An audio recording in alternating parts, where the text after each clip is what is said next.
ओम शांति। राजयोगी जीवन की आधारशिला ब्रह्मा भोजन, इस बुक से हम सभी सुन रहे हैं। आज हम सभी सुनेंगे आदरणीय राजयोगिनी ब्रह्मा कुमारी कैलाश दीदी, गांधीनगर, गुजरात। उन्होंने कहा है एकदम साइलेंस में ब्रह्मा भोजन बनाए। दीदी जी से प्रश्न पूछे गए हैं। पहला, दीदी आप बाबा से कब मिले, कैसे ज्ञान में आए, कब समर्पित हुए? दीदी का उत्तर है, मैं हिमाचल प्रदेश की हूँ। हिमाचल में ही हमारे माताजी और पिताजी सन 1958 में ज्ञान में चले। उनके साथ मैं भी ज्ञान लेने जाती थी। तब मेरी उम्र 11 साल की थी। सबसे पहले घर से आबू में बाबा से मिलने मैं 1960 में गई थी। वहाँ मम्मा बाबा को देखकर मुझे बहुत आंसू आ रहे थे। बड़ी दीदी ने बाबा से पूछा, यह बहन आपको देखकर क्यों रो रही है? तो बाबा ने कहा, यह बच्ची पहले बाबा के यज्ञ में ही थी। यज्ञ में ही मम्मा की गोद में बाबा की दृष्टि लेते लेते बच्ची ने शरीर छोड़ा था। अब बहुत समय के बाद बाबा मम्मा से पुनः मिलने के कारण दुख के नहीं, हर्ष के आंसू आ रहे हैं। साकार मम्मा बाबा मुझे कैलाश पहाड़ी बोलते थे। ज्ञान लेने के बाद 2 महीने मैं घर पर रही। उसके बाद सेंटर में रहने लगी। दूसरी बार जब जालंधर से बाबा से मिलने आई थी, तब हमारी निमित्त दीदी ने बाबा को कहा था, बाबा कैलाश बहन ट्रांस में जाती है। तब बाबा ने मुझे वतन में भेजा था। इसके लिए बाबा ने कहा, बच्ची कल 10:30 बजे बाबा को मिलने आना झोपड़ी में। मुझे घड़ी देखने नहीं आती थी। मैं दीदी के पास बैठी हुई थी। जब 10:15 बजे, तब दीदी ने बोला, अरे कैलाश जाओ, सब बहनों के कपड़े धुलाई कर दो। शांति स्तंभ के लेफ्ट साइड में नल है, वहाँ फटाफट धो रही थी। इतने में बाबा, संतरी दादी, संदेशी दादी, लच्छू दीदी, इशू दीदी आदि सब चक्कर लगाते हुए वहाँ आ गए। तो बाबा को लच्छू दीदी ने बोला, बाबा कैलाश कपड़े धो रही है। बाबा ने कहा, बच्ची बोलना नहीं, चुपचाप चलो बच्ची के पास। फिर बाबा हमारे पास आए और हमारी दोनों आंखें बंद कर दी बाबा ने। मेरे को जल्दी बाबा के पास जाने का था। मैंने बोला कि राज दीदी, कृष्णा दीदी है, आशा दीदी है, ऐसे सभी बहनों के नाम लिए, परंतु बाबा ने हाथ नहीं हटाए। मैं बहुत परेशान होकर बोली कि आखिर है कौन बाबा? तो बाबा ने हाथ उठाए। बाबा बहुत मुस्कुराए और बोले कि बच्ची, सभी देहधारी को याद करने के बाद लास्ट में बाबा याद आए। फिर बाबा ने मेरे हाथ धुलाई किए, अपने रुमाल से पोंछे, फिर हाथ पकड़ के ले चले। लच्छू दीदी को बोला, बच्ची ये नल बंद कर दो। सामान जहाँ का वहाँ ही पड़ा रहा। जब चंद्रहास दादा के ऑफिस के पास पहुँचे तो बाबा ने पूछा कि बच्ची कपड़े धोते धोते क्या सोच रही थी? हमने बोला, बाबा मैं सोच रही थी कि मैं फटाफट कपड़े धुलाई करके 10:30 बजे आपके पास जाऊँ। बाबा मुस्कुराए और बोले, बच्ची 10:30 के आगे 11:30 पौने 12 होने जा रहे हैं। मैंने कहा, बाबा मैं 10:30 बजे पहुँच ही जाने वाली थी। तो बाबा हंसते हुए बोले, बच्ची पहले 10:30 बजते हैं, फिर 11:30। मेरे को यह भी पता नहीं था, क्योंकि मुझे घड़ी देखने नहीं आती थी। मैंने कभी स्कूल में पढ़ाई नहीं की थी। फिर बाबा ने अपनी झोपड़ी में ले जाके बैठाया। फिर बोले, बच्ची जाओ बाबा के पास। आपकी टीचर कल कह रही थी कि आप ध्यान में जाती हो। बाबा के पास जाकर के बाबा को खूब खूब याद देना और देखकर आना कि मेरे में और जिस बाबा को तुम ध्यान में देखती हो उसमें क्या अंतर है। फिर बाबा ने दृष्टि दी, ऊपर भेज दिया। जब वापस आई तब बाबा ने पूछा कि बाबा को देखा? मैंने कहा, जी बाबा। बाबा को याद दी थी बच्ची? जी बाबा। कैसे थे बाबा? तब बाबा को बोला, बाबा ऊपर वाले बाबा बहुत अच्छे थे। बाबा ने पूछा कि बच्ची मैंने बाबा को कहा कि आप इतने अच्छे नहीं हैं जितने अच्छे ऊपर वाले बाबा हैं। तो बड़ी दीदी ने बोला, अरे मुट्ठू चुप, क्या बोलती हो? फिर बाबा ने दीदी को रोका और कहा, नहीं, इसने जो देखा है वो बोलने दो। तो बाबा के पास बहुत सारी संदेशी बच्चियाँ हैं जिनके द्वारा बाबा पूछवा सकता है। बाबा को खास देखना है कि इस बच्ची का क्या पार्ट है। फिर बाबा ने बोला, अच्छा बच्ची ऊपर वाले बाबा बहुत अच्छे हैं। हमने कहा, जी बाबा। बच्ची ऊपर वाले बाबा ने क्या पैंट शर्ट पहने थे? ना। तो बाबा ने कैसे कपड़े पहने थे? मैंने बाबा को बोला, बाबा कपड़े तो आपके ही जैसे थे। ऊपर वाले बाबा से चारों ओर लाइट लाइट निकल रही थी, आपसे नहीं निकल रही है। तो बाबा ने बोला, बच्ची बाबा बताए कि बाबा से क्यों लाइट नहीं निकल रही है। फिर बाबा ने बोला कि बच्ची कोई भी स्टूडेंट पढ़ता है तो उसका कोई ना कोई लक्ष्य होता है, डॉक्टर बनना, इंजीनियर बनना, वकील बनना, आदि आदि। जैसा लक्ष्य रखता है वैसा ही वह प्रयत्न करता है। तो बाबा भी पुरुषार्थी है। बाबा को जो तुम ऊपर देखकर आई हूँ प्रकाश प्रकाश वाला, वह बाबा की संपूर्ण स्टेज है। बाबा को कहाँ तक पुरुषार्थ अभी और करना है, यह संदेशी बच्चियों द्वारा पता करता है और जानना चाहता है कि बाबा कहाँ है और कहाँ तक पहुँचना है। इसलिए बच्ची तुमको भेजा था। तेरा इतना अच्छा पार्ट है, तो बच्ची पंजाब में क्यों रहती हूँ? मैंने बाबा को पूछा, बाबा कहाँ रहूँ? तो बाबा ने बोला, बच्ची जहाँ रखेंगे वहाँ रहोगी। जी बाबा।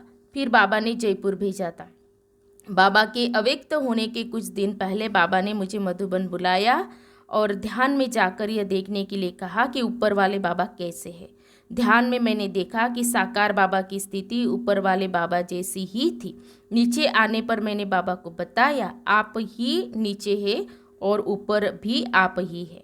अब आप में अंतर नहीं दिखता। इसके कुछ मास बाद ही बाबा अव्यक्त हो गए। नेक्स्ट क्वेश्चन, दीदी बाबा उस समय भोजन के प्रति कैसे अटेंशन खिंचवाते थे? अन्न शुद्धि के बारे में बताइए। दीदी का उत्तर, जब बाबा का भोग बनाते थे, एक या दो बहनें ही भोग बनाती थी, कोई भी आपस में बातें नहीं करती थी। एकदम साइलेंस में बाबा का भोग बनता था। बाबा भोग स्वीकार करेंगे, हम बाबा के लिए भोग बना रहे हैं, खास इस ध्यान से बनाते थे। पहले केवल हर गुरुवार को भोग लगाते थे, उसके बाद हम लोगों ने शुरू किया कि हर रोज़ दोपहर में भी बाबा को भोग लगाएंगे। नेक्स्ट क्वेश्चन, बाबा के जल से किसी का जीवन परिवर्तन हुआ हो, ऐसा कोई अनुभव सुनाइए। दीदी का उत्तर, अभी मैं गांधीनगर में रहती हूँ, वहाँ पर एक बहन आई, उसकी छोटी लड़की थी। वह बोली, दीदी आप इस बच्ची को बुलाओ ना, मिलो ना। हम बुलाने लगी। वो खड़ी थी टेबल के साथ, तो ज़ोर ज़ोर से माथा फोड़ने लगी टेबल पर। उसकी माँ ने तुरंत पकड़ लिया। मैंने बोला, क्यों ऐसे कर रही? तो बोला, दीदी आपने बुलाया ना इसलिए।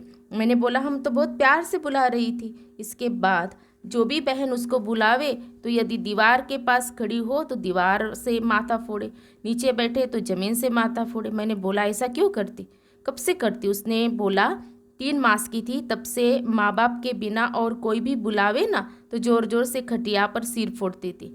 बहुत समय से ऐसा चल रहा है। मैंने बोला, दवाइयाँ आदि नहीं की? तो कहे, कई डॉक्टरों को दिखाया पर ठीक ही नहीं होती है। उस दिन गुरुवार था, हमने उसको अमृत नहीं दिया, बाकी सबको दिया। हमारे सेंटर की एक बहन ने कहा, दीदी इसको भी पिलाओ। मैंने कहा, नहीं बहन, ओम शांति के नाम से सर फोड़ डालती है, खून निकलेगा, इसको नहीं देना है। तो हमने बाबा का जल घर ले जाने के लिए दिया और उसकी माँ हर रोज़ आधा चम्मच सुबह शाम पिलाती रही। दूसरे गुरुवार को उसे फिर लेकर आई। जब लाई तो बोला, दीदी बच्ची को बुलाओ ना। मैंने कहा, ऐसी बच्ची को नहीं बुलाना है। तो बोली, दीदी बुलाओ तो सही। जब बुलाया तो वह हंसने लगी। मैंने कहा, आओ आओ, तो आने भी लगी। मैंने बोला, इसको किसकी दवाई लगी? आप किसके पास ले गए थे? बोला, किसी के पास नहीं ले गए थे। मैंने बोला, ठीक कैसे हुई? तो बोला, आपने बाबा के भोग का जल दिया ना, उस जल से ठीक हो गई। बाबा के भोग में कितनी सारी शक्ति है, ये हमारे को उस समय बहुत अच्छा अनुभव हुआ। बाबा के भोग के जल से इतना बड़ा परिवर्तन हो गया उस बच्ची का। नेक्स्ट क्वेश्चन, पहले आप ट्रांस में वतन में जाके भोग लगाते थे, अभी ऐसे ही बाबा को भोग वतन में लगाते हो, दोनों में क्या अंतर अनुभव होता है? दीदी का उत्तर, रात दिन का फ़र्क है। उस समय तो बाबा खा रहा है, बाबा बात कर रहा है, बाबा कुछ डायरेक्शन दे रहा है, स्पष्ट पता चलता था। कोई भी चीज़ गुम हो गई, कोई भी डायरेक्शन लेना होता था, पहले हम बाबा से पूछ लेते थे, बाबा स्पष्ट बोल देते थे। अब क्या है कि बाबा बोलता है, बच्चे अपने पाँव पर खड़े हो जाओ, योग करो, योग द्वारा जानो, लेकिन इसमें और उसमें बहुत फ़र्क है। नेक्स्ट क्वेश्चन, दीदी बाबा बोलता है ना कि ट्रांस में जाना कोई पुरुषार्थ नहीं, जैसे योग से ताकत मिलती, वो ट्रांस में जाने से नहीं। दीदी का उत्तर, लेकिन ट्रांस में जाने के लिए भी तो योग चाहिए। हम लोगों को डर भी लगता था, बाबा के पास जाना है, हम लोग बातें भी कम करते थे। समझो हमको गुरुवार को भोग लगाना है तो बुधवार को बाबा को निमंत्रण देने जाते थे, या तो गुरुवार सुबह को निमंत्रण देने जाते थे। पहले से ही ऐसे संकल्प करते थे कि हम बाबा के पास जाएंगे, बाबा को भोग लगाएंगे, भोग लेकर के जाएंगे, ये बातें करेंगे, ऐसी बातें करेंगे। ये सब बाबा से बातें करते थे, बोलने में चलने में सब रीति से अपने पर ध्यान रखते थे। बुद्धि में रहता था कि बाबा के पास जाना है। अभी ऐसा नहीं है, बैठते हैं भोग लगाने, लेकिन अभी याद में बहुत फर्क होता है। नेक्स्ट क्वेश्चन, दीदी अभी जब याद में बैठते हैं तो किस प्रकार का विजन क्रिएट करते हैं? दीदी का उत्तर, अभी भोग लगाते हैं तो बाबा आपके लिए खाना लेके आए हैं, आप खाना खाइए, हम सब खाना खिलाने के लिए बैठे हुए हैं। बाबा आप यदि नहीं खाते हैं तो इसमें शक्ति भर करके दो, आप हमारे को अपने हाथों से खिलाओ, ऐसे याद करते हैं। नेक्स्ट क्वेश्चन, दीदी जैसे आपने जल का बताया, ऐसे और भी कोई अनुभव है ब्रह्मा भोजन के बारे में तो वह बताइए। दीदी का उत्तर, हमारी एक दैवी बहन थी, हमारे साथ रहती थी, परंतु जब वह घर में थी तब बीमार पड़ी, हॉस्पिटल में दाखिल किया तो रात्रि को लगभग 2:15 बजे उसके माता पिता का फ़ोन आया हॉस्पिटल से कि हमारी बच्ची बेहोश हो गई है। बेहोशी अवस्था में उसने आवाज़ लगाई है कि कैलाश दीदी को बोलो मेरे लिए शुभी रस ले आए। डॉक्टर ने भी बोला था कि अब यह बहुत समय नहीं रहेगी। मई मास था, हमने बोला ठीक है हम बनाते। फटाफट रात्रि को ही शुभी रस बनाया और लेकर के गई। हॉस्पिटल में 3 बजे पहुँचे, उसको नली से पिलाया, उसने पिया तो धीरे धीरे 7-8 बजे तब काफ़ी अच्छी हो गई। फिर 9 बजे आंखें खोली, डॉक्टर ने देखा तो बोले कितना बड़ा जादू हो गया, कैसे ये होश में आ गई? ये होश में आने लायक थी ही नहीं, लेकिन बाबा के भोग से अच्छी हो गई। नेक्स्ट क्वेश्चन, जब आप शुभी रस बना रहे थे उस समय क्या संकल्प किए? मैंने यही कहा बाबा शुभी रस मुझे बनाना नहीं आता है, पर वो बोलती है कि शुभी रस पीना है, तो बाबा मैं बना रही हूँ, आप शक्ति भरो, आपको हमारे साथ चलना है, उसको सर्च लाइट देनी है। बाबा यह जो शुभी रस है यह पीने से वो आत्मा बिल्कुल ठीक हो जाएगी, उसके हिसाब किताब जो भी है बाबा आप माफ़ कर देना। लास्ट क्वेश्चन, शुभी रस कैसे बनाया? दीदी का उत्तर, बादाम काजू भिगो करके रखते हैं रात्रि को, फिर सुबह को पीस देते हैं। बाबा तो मिश्री भी डालते थे, फिर उसमें दूध डालते हैं, ऐसे ही आम के रस में दूध डालकर शुभी रस बनता है। चा ओम शांति।